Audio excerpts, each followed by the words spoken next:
No sé cómo se supone que debes reaccionar cuando encuentras una carta de amor en tu buzón, dirigida a tu marido, escrita por otro hombre.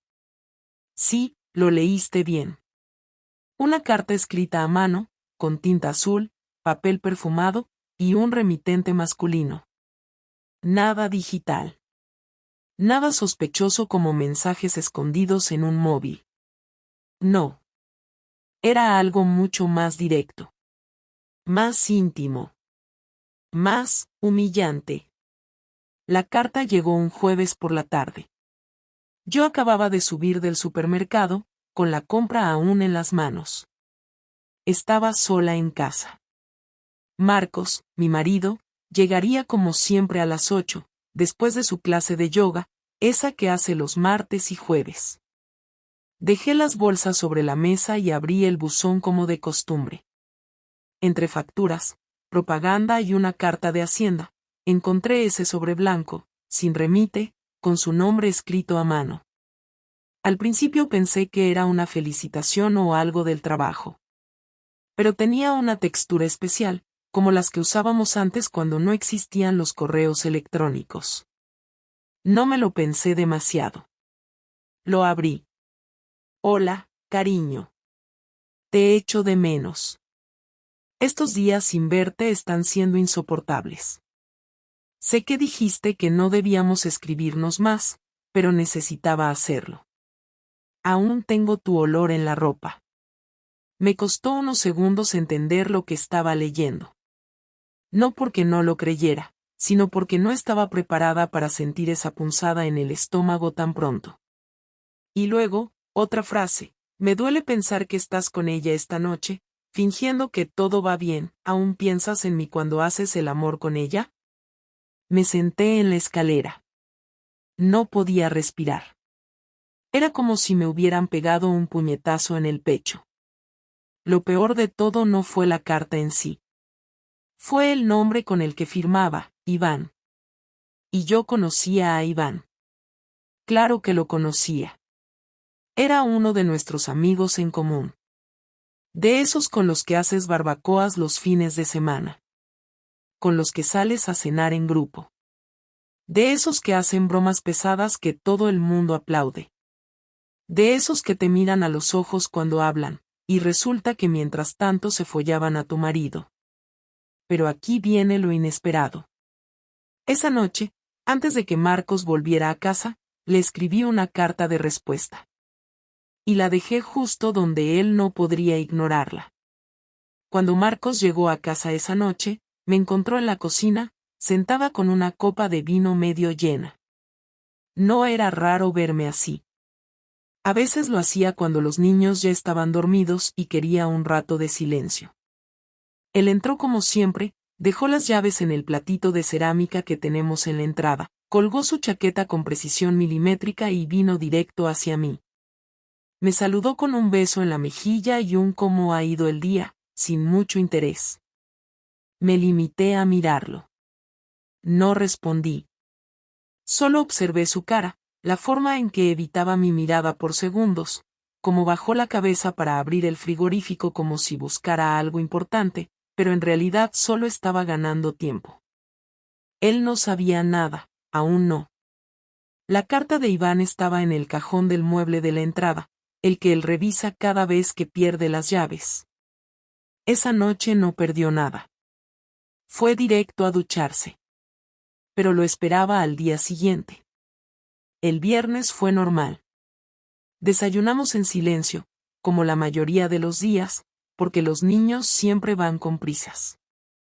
Yo me fui a trabajar al estudio y Marcos, como siempre, salió con su mochila negra y su portátil. Yo sabía lo que iba a pasar en cuanto volviera. Por eso, después de comer, abrí el cajón, saqué la carta y la dejé encima de su almohada. Sin notas, sin una sola palabra mía. Solo esa carta, doblada como la encontré. Me metí en la cama temprano, fingiendo dolor de cabeza, y me quedé leyendo en la tablet, sin hablar con él cuando llegó. Oí cómo dejaba las llaves, cómo se quitaba los zapatos, cómo entraba al dormitorio con esa seguridad de quien piensa que todo sigue como siempre. La vio en cuanto encendió la luz. Se quedó quieto. No dijo nada. Y no me miró. Cogió la carta, la leyó de pie, lentamente. Apretó los labios. La dobló con las manos temblorosas, pero no me dirigió la palabra. Me miró solo cuando terminé de leer y apagué la pantalla. Su cara estaba roja, como si le ardiera por dentro, pero intentaba disimularlo. Aún así, abrió la boca y dijo, no es lo que piensas. Me incorporé. ¿Y qué pienso, Marcos? Porque ahora mismo tengo demasiadas cosas en la cabeza, ¿qué parte exactamente me estás pidiendo que no piense? No me gritó, nunca lo hacía, pero me habló con una calma que resultaba casi ofensiva. No estoy con él. Ya no. Fue algo que pasó, no sé cómo explicarlo. Solo sé que ya no tiene importancia. Me reí. No porque me hiciera gracia, sino porque esa frase era exactamente el tipo de basura que uno esperaría de alguien pillado. Me levanté de la cama y lo miré directamente a los ojos. No tiene importancia, estás diciendo que acostarte con un tío, un amigo nuestro, un hombre que viene a nuestra casa, no tiene importancia, que escribirle cartas con perfume no tiene importancia. Él suspiró, se sentó en la cama, y por fin dijo algo que sonó real. No fue solo sexo, Carmen. No puedo mentirte en eso. Al principio fue deseo, fue necesidad, o lo que sea. Pero después se volvió algo más. Me sentía vivo con él. Sentía que alguien me escuchaba, que me entendía. Contigo ya no hablamos. Solo somos padres, compañeros de piso. Iván me hacía sentir algo distinto. Cada palabra era una cuchilla que entraba sin anestesia. Lo escuché sin interrumpirlo, porque necesitaba oírlo todo. Quería saber hasta dónde había llegado esa mentira. ¿Y piensas dejarme por él?, pregunté. No por interés, sino por saber el nivel de cobardía que estaba dispuesto a manejar. No. Ya no. Él quería algo más. Yo no. No quiero una vida con él. Me confundí. Me equivoqué. Pero no quiero perder esto. Nuestra familia.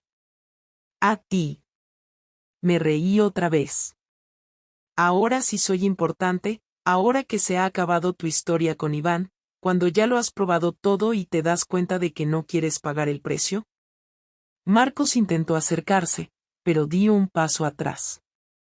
No me toques, dije en voz baja. Ese fin de semana no hablamos más.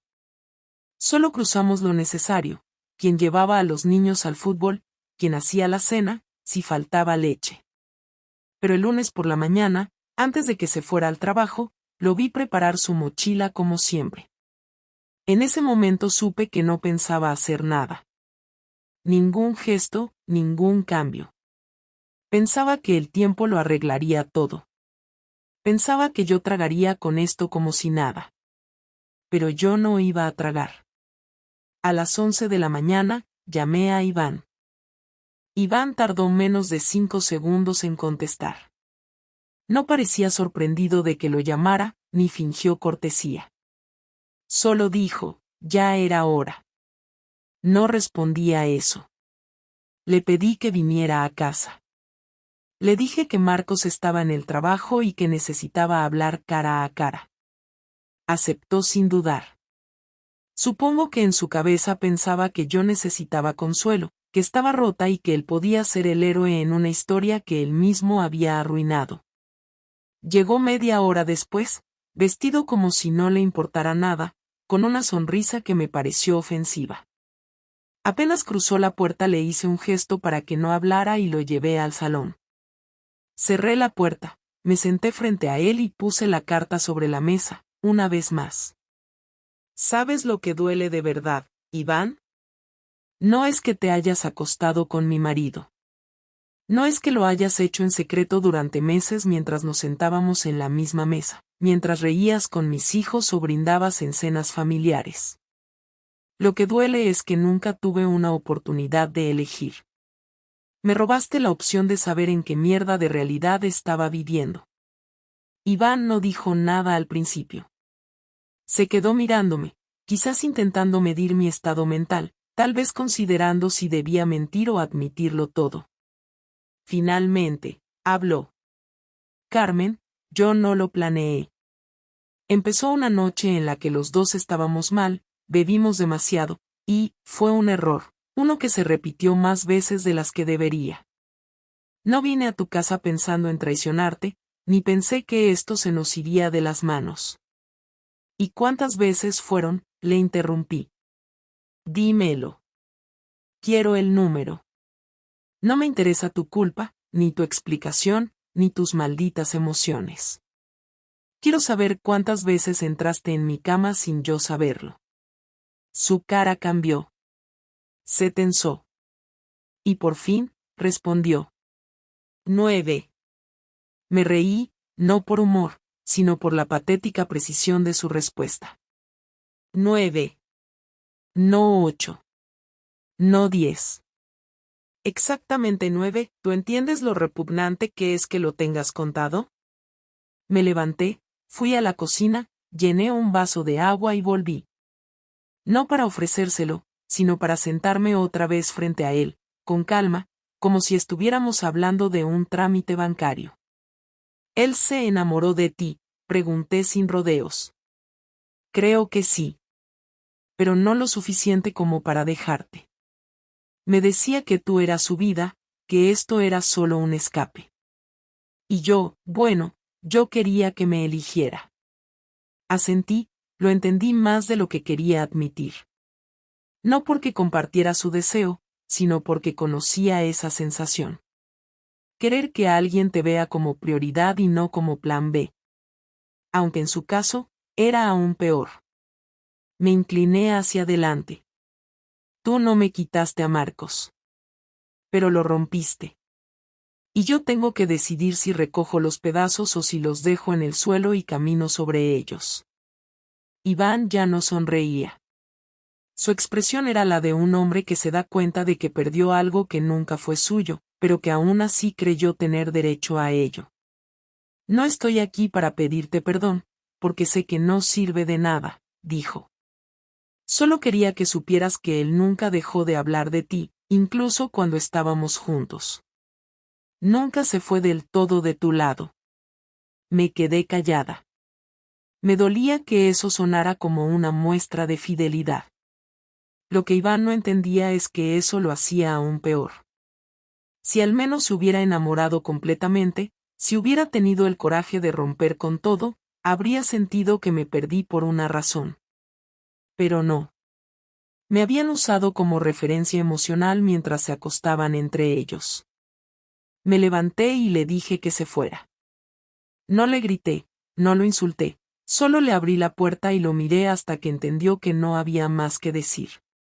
Esa noche, cuando Marcos volvió del trabajo, me encontró cenando sola. Los niños estaban en casa de mi hermana. Me senté frente a él con el mismo vaso de agua que no había tocado en todo el día. Me miró, y entendió que algo había cambiado. ¿Hablaste con él?, preguntó. Asentí. ¿Y qué quieres hacer?, añadió después. Tardé en responder. Quiero entender si te queda algo que no le diste a él. Si aún hay algo de ti que me pertenece. No respondió de inmediato. Se quitó la chaqueta, se sentó a mi lado, y dijo, no sé. Estoy roto. No sé si me queda algo para ti o para nadie. Le dije que no podía vivir con eso. Que necesitaba una respuesta, no por rabia, sino porque no estaba dispuesta a vivir a medias. Y ahí fue cuando lo vi llorar por primera vez en todos nuestros años juntos. Durante los días siguientes, Marcos cambió por completo. No dijo nada sobre lo que hablamos, no pidió perdón otra vez ni intentó arreglar las cosas. Simplemente se volvió una sombra. Se levantaba antes que yo, se iba al trabajo sin hacer ruido y volvía tarde, muchas veces después de que los niños ya estaban dormidos. No preguntaba si había cenado, no comentaba nada de su día, ni siquiera hacía preguntas sobre los planes familiares o las obligaciones cotidianas. Me dejaba todo el peso, como si hubiese dejado de ser parte activa de nuestra casa. Y eso, al principio, me alivió. Pero pronto empecé a notar que no se trataba de tristeza ni culpa. Era algo más calculado. El primer aviso llegó el martes por la noche. Recibí un mensaje de mi banco diciendo que una de las tarjetas compartidas había sido anulada por solicitud de Marcos. Cuando lo confronté al respecto, me miró con frialdad y dijo que pensaba que, dado que ya no había confianza, lo mejor era empezar a separar cosas. Que era un simple trámite, nada personal. Le pregunté si pensaba hacer lo mismo con los demás gastos de la casa y me respondió que, de momento, él seguiría pagando todo, pero que quería tener su espacio económico. No discutí, pero anoté ese gesto como el inicio de algo más grande. Luego vino el segundo golpe. Me llamó el jefe del estudio donde trabajaba, un hombre mayor que siempre me trató con mucho respeto, y me dijo que debía presentarme con urgencia. Al llegar, me encontré con una carta anónima, sin firma, que detallaba con precisión todo lo que había pasado entre Marcos, Iván y yo.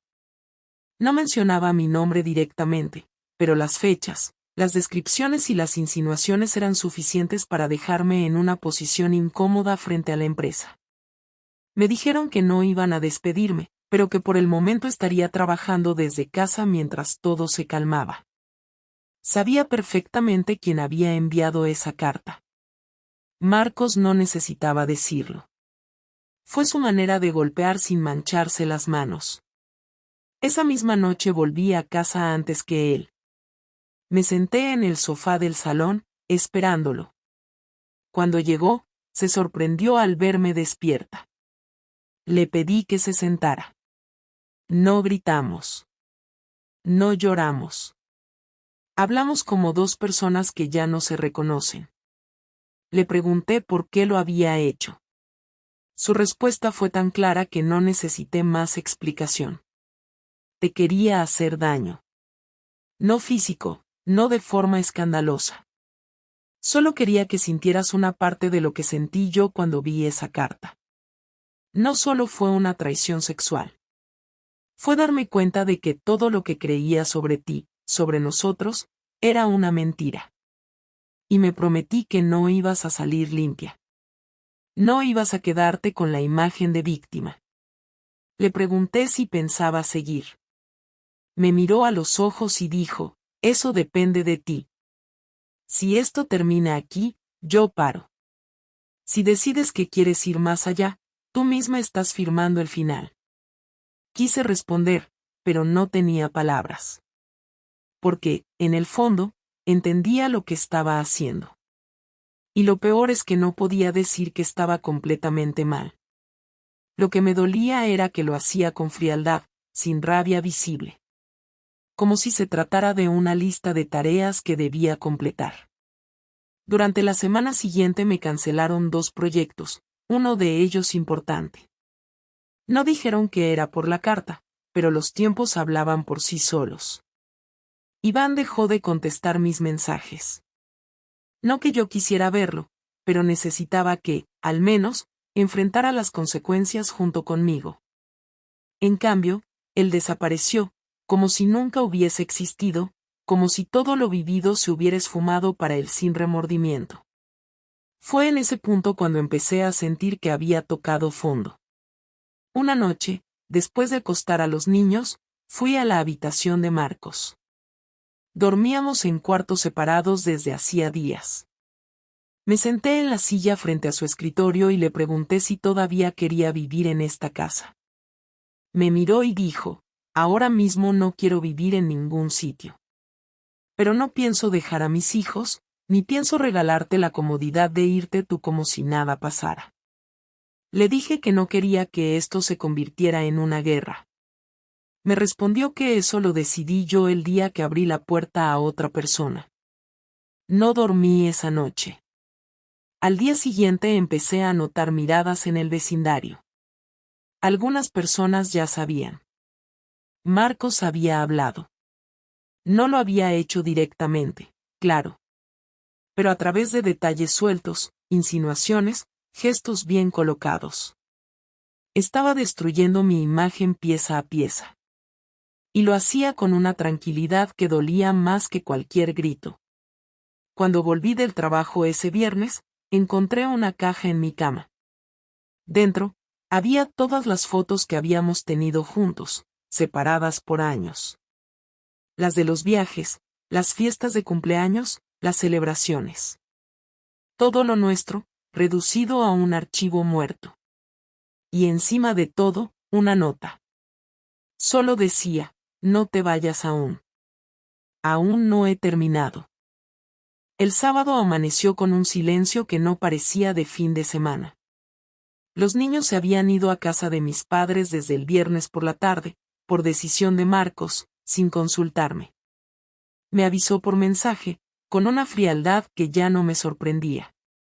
Estarán bien allí. No quiero que vean esto, escribió. Durante la mañana, él no salió de su habitación. Yo tampoco intenté buscarlo. Pasé el tiempo revisando correos del trabajo, cancelando reuniones, tratando de aparentar una normalidad que no existía. A media tarde, escuché su puerta abrirse. No me giré. Solo esperé. Se sentó frente a mí en la mesa del comedor y me observó en silencio durante casi un minuto antes de hablar. ¿Sabes por qué no me fui?, preguntó. No respondí. Continuó sin esperar reacción. Porque esta es mi casa. Porque yo la construí contigo, y no voy a dejar que te marches como si esto fuera solo tuyo. Y porque, aunque ahora mismo no sienta nada por ti, me niego a que la historia se cierre con una huida. Al menos uno de los dos tiene que tener el valor de terminar esto con la cara descubierta. Asentí, no por estar de acuerdo, sino porque entendía perfectamente a qué se refería.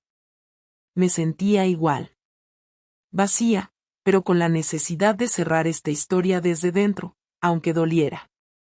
Ya no hay vuelta atrás, dije. Lo sé, respondió. Y tampoco quiero que la haya. No te estoy pidiendo que finjamos que esto puede arreglarse. Solo quiero que me digas algo, sin rodeos, ¿lo volverías a hacer? La pregunta me dejó fría, no porque no tuviera respuesta, sino porque sabía que lo que dijera iba a marcar lo que quedaba entre nosotros. Respiré hondo. No lo sé. No porque no entienda el daño que hice, sino porque durante mucho tiempo sentí que nuestra vida era solo una rutina sin sentido. No justifico nada. Pero si me preguntas si fue algo impulsivo o algo que venía de antes, la verdad es que llevaba meses sintiéndome desconectada. Y tú también lo sabías, aunque nunca quisiste hablarlo. Marcos bajó la mirada. Se frotó las manos con fuerza y luego dijo, tú crees que solo tú estabas vacía. Pero lo peor de todo es que yo también lo estaba. Solo que no tenía a nadie. Nadie con quien llenar el hueco. Yo no busqué a nadie. Me tragué la frustración y la convertí en rutinas, en tareas, en trabajo. Porque pensé que era lo que tocaba. Porque creí que estábamos los dos en esto, aunque no habláramos. Me dolió escucharlo, porque en el fondo era cierto. Los dos habíamos estado ausentes. Yo encontré una salida en otro hombre. Él lo convirtió en rabia y castigo.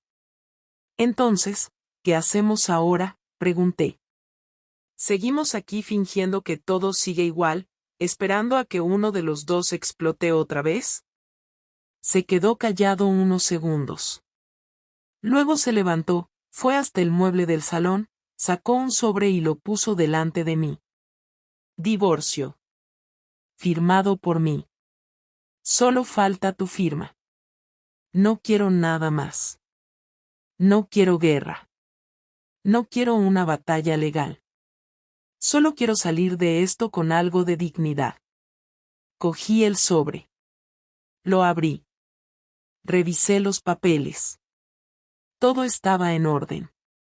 No pedía compensación. No exigía custodia exclusiva. No ponía condiciones abusivas. Era, literalmente, una salida limpia. ¿Y los niños?, pregunté. Lo hablamos. Civilizadamente. Yo no voy a impedirles estar contigo. Pero tampoco me voy a ir de sus vidas. Podemos hacer que esto funcione, por ellos. Aunque tú y yo no tengamos arreglo, ellos no tienen por qué perder todo. ¿Y si no firmo?, pregunté, solo por saber hasta dónde llegaría. Entonces me da igual. Te lo enviaré por vía judicial.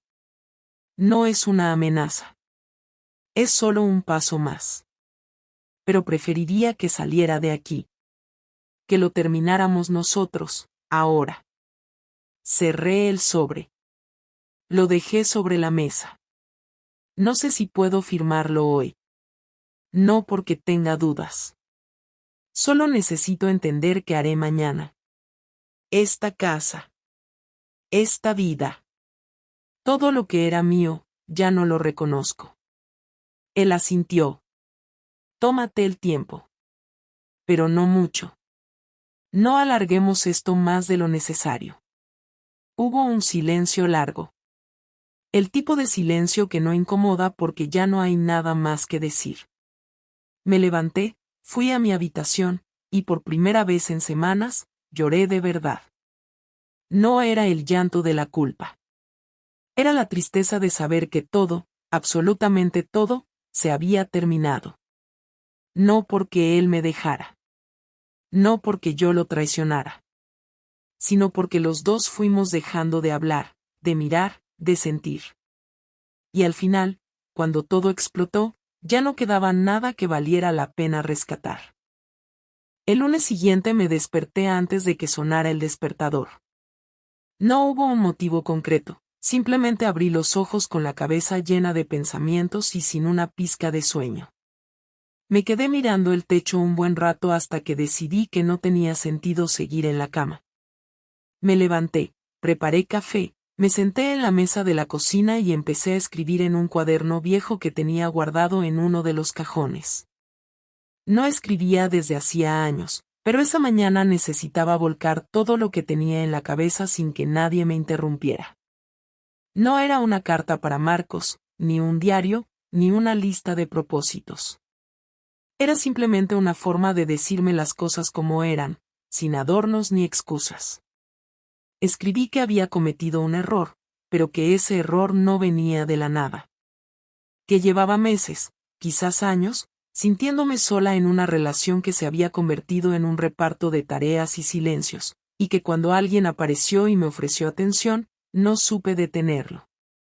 Reconocí que hería a una persona que no lo merecía, que incluso si él también tenía su parte de culpa por no saber cuidar lo que teníamos, la decisión final fue mía, y las consecuencias también. A las 10 de la mañana, firmé los papeles. Lo hice sin drama. No se lo entregué a Marcos en mano. Lo dejé sobre su escritorio, junto con una nota que decía simplemente, listo. No tenía sentido decir más. Ya todo estaba dicho. Él volvió a casa por la tarde y tampoco hubo escena. Entró, miró el sobre, lo guardó y me preguntó si quería que habláramos con los niños juntos o por separado. Le dije que juntos. Quedamos para hacerlo el sábado siguiente, cuando volvieran de casa de mis padres.